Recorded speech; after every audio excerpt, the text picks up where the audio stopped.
ಎಲ್ಲರಿಗೂ ನಮಸ್ಕಾರ. ನಾನು ನಿಮ್ಮ Santosh Chavan easy commerce with Santosh ಚಾನೆಲ್ಗೆ ನಿಮ್ಗೆಲ್ಲರಿಗೂ ಪ್ರೀತಿಯ ಸ್ವಾಗತ. ಇವತ್ತಿನ ಈ ವಿಡಿಯೋದಲ್ಲಿ ನಾವು ಕರ್ನಾಟಕ ಪಿಜಿ ಸೆಟ್ 2026ರ ಬಗ್ಗೆ ಕಂಪ್ಲೀಟ್ ಆಗಿ ಸ್ಟೆಪ್ ಬೈ ಸ್ಟೆಪ್ ತಿಳ್ಕೊಳ್ಳೋಣ. ಇದು ನಿಮ್ಮ ಪೋಸ್ಟ್ ಗ್ರಾಜ್ಯುಯೇಷನ್ ಕನಸಿಗೆ ಮೊದಲ ಹೆಜ್ಜೆ ಅಲ್ವಾ? ಹಾಗಾಗಿ ಯಾವುದೇ ತಪ್ಪುಗಳಾಗದಂತೆ ಪ್ರತಿಯೊಂದನ್ನು ವಿವರವಾಗಿ ನೋಡೋಣ ಬನ್ನಿ.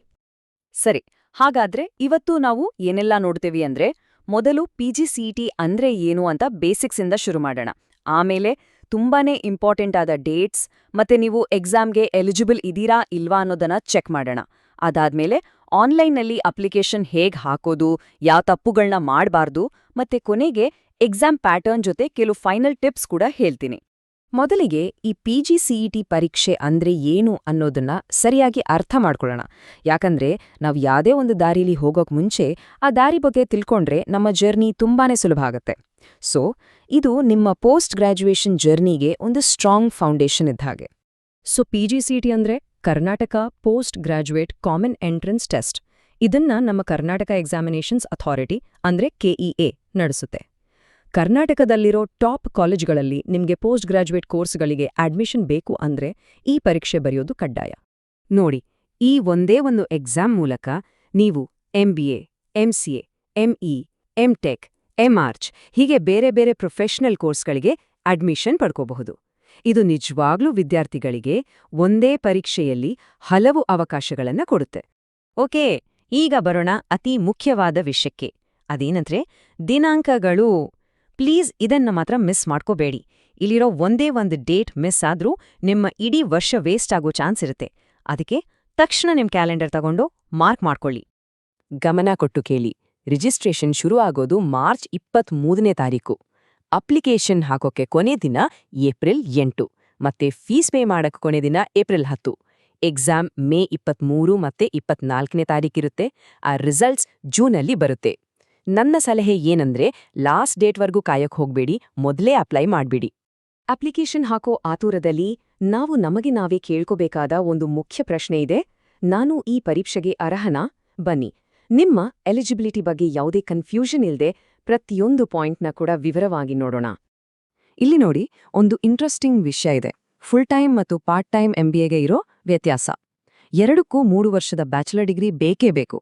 ಆದ್ರೆ ಪಾರ್ಟ್ ಟೈಮ್ MBA ಮಾಡೋರ್ಗೆ ಜುಲೈ 31, 2026ರ ಒಳಗಡೆ ಕನಿಷ್ಠ 3 ವರ್ಷ ಕೆಲಸದ ಅನುಭವ ಇರ್ಲೇಬೇಕು. ಅಷ್ಟೇ ಅಲ್ಲ, ಅವ್ರು ಕೆಲಸ ಮಾಡ್ತಿರೋ ಕಂಪನಿ ಅವ್ರು ಸೇರ್ಬೇಕು ಅನ್ಕೊಂಡಿರೋ ಕಾಲೇಜ್ನಿಂದ 40 ಕಿಲೋಮೀಟರ್ ಒಳಗೆ ಇರಬೇಕು. ಇದು ತುಂಬಾ ಇಂಪಾರ್ಟೆಂಟ್. ನೀವು ಜನರಲ್ ಮೆರಿಟ್ ಕ್ಯಾಟಗರಿಗೆ ಸೇರಿದವರಾಗಿದ್ರೆ ನಿಮ್ಮ ಡಿಗ್ರಿಯ ಎಲ್ಲ ಸೆಮೆಸ್ಟರ್ಗಳ ಎಲ್ಲ ಸಬ್ಜೆಕ್ಟ್ಗಳ ಒಟ್ಟು ಅಂಕಗಳು ಕನಿಷ್ಠ 50% ಇರ್ಲೇಬೇಕು. ಇದಕ್ಕಿಂತ ಕಡಿಮೆ ಇದ್ರೆ ನೀವು ಅರ್ಹರಲ್ಲ. ಆದ್ರೆ ಕರ್ನಾಟಕದ SC, ST ಮತ್ತು ಕ್ಯಾಟಗರಿ 1ಗೆ ಸೇರಿದ ವಿದ್ಯಾರ್ಥಿಗಳಿಗೆ 5% ರಿಲ್ಯಾಕ್ಸೇಷನ್ ಇದೆ.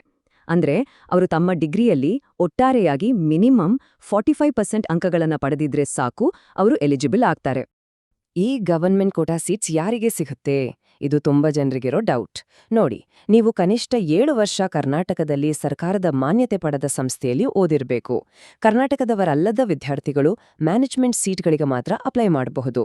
ಇನ್ನೊಂದು ಮುಖ್ಯವಾದ ವಿಷಯ, ಈ ರಿಸರ್ವೇಷನ್ ಬೆನಿಫಿಟ್ಸ್ ಇದೆಯಲ್ಲ, SC, ST, OBC, ಇದು ಬರೀ ಕರ್ನಾಟಕದ ವಿದ್ಯಾರ್ಥಿಗಳಿಗೆ ಮಾತ್ರ ಅನ್ವಯಿಸುತ್ತೆ. ಸರಿ, ಎಲಿಜಿಬಿಲಿಟಿ ಎಲ್ಲ ಚೆಕ್ ಮಾಡ್ಕೊಂಡ್ವಿ. ಈಗ ಅಪ್ಲಿಕೇಶನ್ ಹೇಗ್ ಹಾಕೋದು ಅಂತ ಸ್ಟೆಪ್ ಬೈ ಸ್ಟೆಪ್ ನೋಡೋಣ. ಏನೋ ಟೆನ್ಷನ್ ತಗೋಬೇಡಿ, ಪ್ರತಿಯೊಂದು ಸ್ಟೆಪ್ನೂ ನಾನು ನಿಮಗೆ ಸಿಂಪಲ್ ಆಗಿ ವಿವರಿಸ್ತೀನಿ. ದಯವಿಟ್ಟು ಇದನ್ನ ಎಲ್ಲಾದ್ರೂ ಬರ್ದಿಟ್ಕೊಳ್ಳಿ. ಇದು ಮಾತ್ರ PGCETಗೆ ಅಪ್ಲೈ ಮಾಡೋಕೆ ಇರೋ ಅಧಿಕೃತ ವೆಬ್ಸೈಟ್. ಗೂಗಲ್ನಲ್ಲಿ ಸಿಕ್ಕ ಲಿಂಕ್ ಮೇಲೆ ಕ್ಲಿಕ್ ಮಾಡಬೇಡಿ. ಯಾವಾಗ್ಲೂ ಇದೇ ಅಫಿಷಿಯಲ್ ವೆಬ್ಸೈಟ್ಗೆ ಹೋಗಿ. ನೋಡಿ, ತುಂಬಾನೇ ಸಿಂಪಲ್ ಪ್ರಾಸೆಸ್ ಇದು. 5 ಸ್ಟೆಪ್ಸ್. ಮೊದಲು ವೆಬ್ಸೈಟ್ಗೆ ಹೋಗಿ ನ್ಯೂ ಯೂಸರ್ ಮೇಲೆ ಕ್ಲಿಕ್ ಮಾಡಿ ರಿಜಿಸ್ಟರ್ ಮಾಡ್ಕೊಳ್ಳಿ. ಆಮೇಲೆ ಲಾಗಿನ್ ಮಾಡಿ ನಿಮ್ಮ ಪರ್ಸನಲ್, ಅಕಾಡೆಮಿಕ್ ಡೀಟೇಲ್ಸ್ ಎಲ್ಲವನ್ನೂ ಹುಷಾರಾಗಿ ತುಂಬಿ. 3ನೇ ಸ್ಟೆಪ್ನಲ್ಲಿ ನಿಮ್ಮ ಫೋಟೋ, ಸಿಗ್ನೇಚರ್ ಮತ್ತೆ ಲೆಫ್ಟ್ ಥಂಬ್ ಇಂಪ್ರೆಷನ್ ಸ್ಕ್ಯಾನ್ ಮಾಡಿ ಅಪ್ಲೋಡ್ ಮಾಡಿ.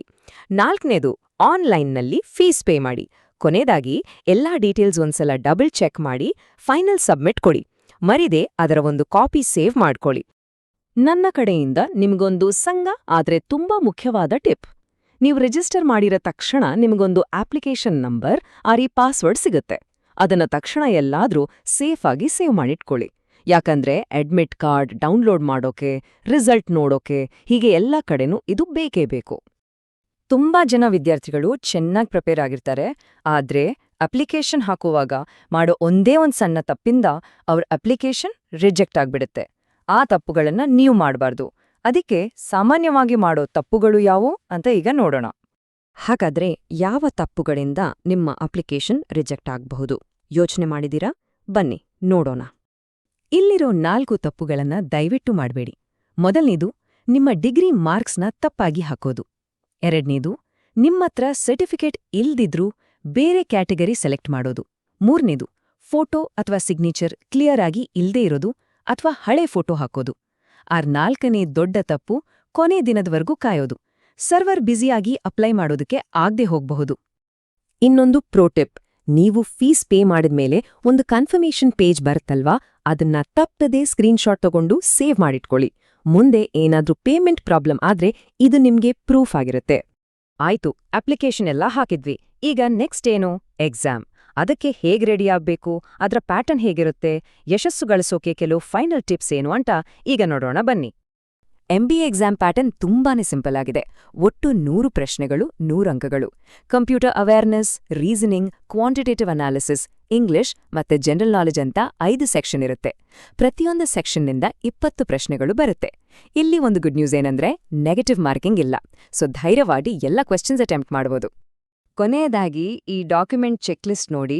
ಅಪ್ಲಿಕೇಶನ್ ಹಾಕೋಕೆ ಮುಂಚೆ ಮತ್ತೆ ಕೌನ್ಸಿಲಿಂಗ್ ಟೈಮ್ಗೂ ಬೇಕಾಗೋ ಡಾಕ್ಯುಮೆಂಟ್ಸ್ ಇವು: ನಿಮ್ಮ SSLC, PUC, ಎಲ್ಲ ಸೆಮಿಸ್ಟರ್ಗಳ degree marks cards, study certificate, caste certificate, ನಿಮ್ಮ ಫೋಟೋ, ಸಹಿ, ಹೆಬ್ಬೆರಳು, ಇದನ್ನೆಲ್ಲ ಒಂದು ಫೈಲ್ನಲ್ಲಿ ರೆಡಿ ಇಟ್ಕೊಂಡ್ರೆ ಕೊನೆ ಟೈಮಲ್ಲಿ ಟೆನ್ಷನ್ ಇರಲ್ಲ. ನಿಮ್ಮ PGCET ಪಯಣಕ್ಕೆ ನನ್ನ ಕಡೆಯಿಂದ ಆಲ್ ದ ವೆರಿ ಬೆಸ್ಟ್. ಮುಖ್ಯವಾದ ದಿನಾಂಕಗಳನ್ನ ನೆನಪಿಟ್ಕೊಳ್ಳಿ. ಆತ್ಮವಿಶ್ವಾಸದಿಂದ ಚೆನ್ನಾಗಿ ತಯಾರಿ ಮಾಡಿ. ಖಂಡಿತ ಯಶಸ್ಸು ನಿಮ್ಮದಾಗುತ್ತೆ. ಈ ಮಾಹಿತಿ ನಿಮ್ಗೆ ಸಹಾಯ ಮಾಡೋಕೆ ಅಂತಾನೆ @EasyCommerce with ಸಂತೋಷ್ ಚಾನೆಲ್ನಿಂದ ಮಾಡಿರೋದು. ಧನ್ಯವಾದಗಳು.